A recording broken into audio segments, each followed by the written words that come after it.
Folks, equity investments are subject to market risks, and please read all the scheme related documents carefully. Although this is a hypothetical game that we're playing right here, deciding whether we should buy, hold on, or sell the stocks of Formula One teams heading into the second half of the 2021 season, do that carefully. If you're perhaps a Russian oligarch or maybe even a Saudi businessman or someone of that stature, this one might be interesting for you. Or otherwise, let's just have some fun with it, right? Even though you aren't, it'll be fun to discuss what happens.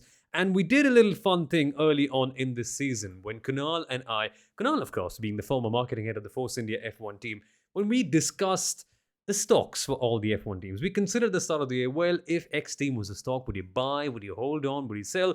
Mid-season has gone past, and now, Kunal, it's a good time to get back in and review our decisions. And first up, we've got the defending champions Mercedes, and you said you would buy at a premium. Would you still keep that decision, though? I think I would keep that decision. But firstly, thanks for that fantastic introduction, Soumil. I must say that I was hoping you'll say it in like 2x speed, like you hear it when a mutual fund company or an asset management company actually does its advertisements on radio or wherever you see it. But yes, thanks. It was fantastic as always. You're the best opener I've ever worked with, and I'm pretty sure we're going to continue to do this for years to come. Right? You're joking, aren't And you, Kunal? You used to be with Royal Challengers Bangalore. They've got some pretty explosive openers there as well. That's one thing. But yes. it depends. The thing is, you never knew if they would fire every Oh, match. that's a But I good know you point. fire every episode and you fire 5x. So, ladies and gentlemen, that's Soumil Yeah. Arora, the host of The Driving Force on Disney Plus Hotstar. He's usually very coy about introducing himself, but it's my pleasure to do this time and again. And yes, Soumil, we were actually planning to do this mid-season, but then with the triple headers that come in and suddenly you fire one race after the other, we couldn't really do this. And then we said we've had a triple header that's ended. There's a weekend break which seems pretty rare. Why don't we try and review if our investment strategy at the start of the season was correct, Somil? Mm. So yes, you asked me about Mercedes, but I'm going to say this: for everyone who has actually bought the stock of Liberty Media and Formula One, it's actually a good time to still buy more stock because we are having Yeah. one hell of a season. And, battle of the generations, battle between two of the best teams, best managed teams, I would say, two very politically astute teams as well. Literally, Somil, they have brought every aspect of the sport.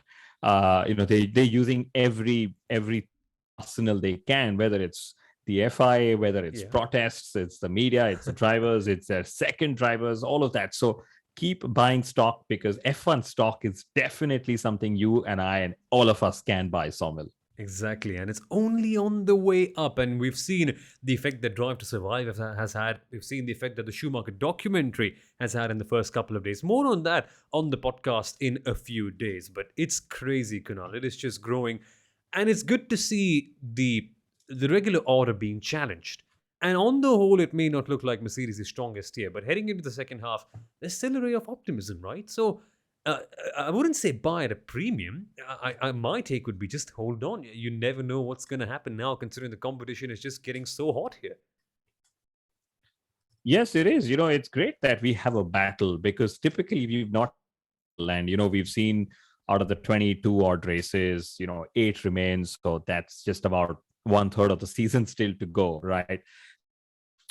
Just to see Mercedes be challenged is fantastic. And here's why I would still say that when we said at the start of the year that you should buy Mercedes even at a premium is because of the fact that the 2021 rule changes were more focused towards slowing Mercedes down, narrowing the gap, and all of that. We've been through the whole low rake, high rake talk several times over, a cut of the triangle on the floor and how it's impacted Mercedes more. But they have dug deep in their technical team, in their engineering resources to actually come up with a car that can challenge Red Bull Racing, right? And what I love about all of this is, there's been an ebb and flow in form, and ebb and flow in who's the favorite and who's not, depending on which circuit we go to. So Mercedes, yes, we said buy at a premium. I would still say keep buying at a premium because at this moment, nobody really knows who could just come out on top, come Abu Dhabi. And we must remind you that we're not talking about 2022 because then the slate gets wiped up clean. You never even know where they could be. We're just talking about until the end of the season. And it'll be interesting to see where that goes. And you mentioned this ebb and flow, right, Kunal? It's awesome. It's actually so much fun to see that there have been so many big moments. And just before we talk about the other teams as well, we just have to talk about how the championship has changed completely. And what about Valtteri Bottas? Because now finally Mercedes are facing some sort of competition in the Constructors' Championship. Bottas, of course, announced that he'll be leaving the team at the end of the year, but we saw this reinvigorated version of him, and this could mean maybe good things for Mercedes. And it's just that last bright spark you needed before, of course, this break, where we can discuss whether to buy or not. And it would be like an artificial pump up, basically, like a bit of a result coming in before you start to decide whether to buy or not. And this one is a good one for them. It should be. And let's remember the Valtteri Bottas Russian Grand Prix Oh, is yes. coming up next weekend. The It's literally the You've nailed it. Oh, my. But That- yes, it's a very. I remember you saying Mercedes is a very dependable stock that will give returns, and that Soumil is fantastic. And that's the best way to summarize Mercedes in this episode.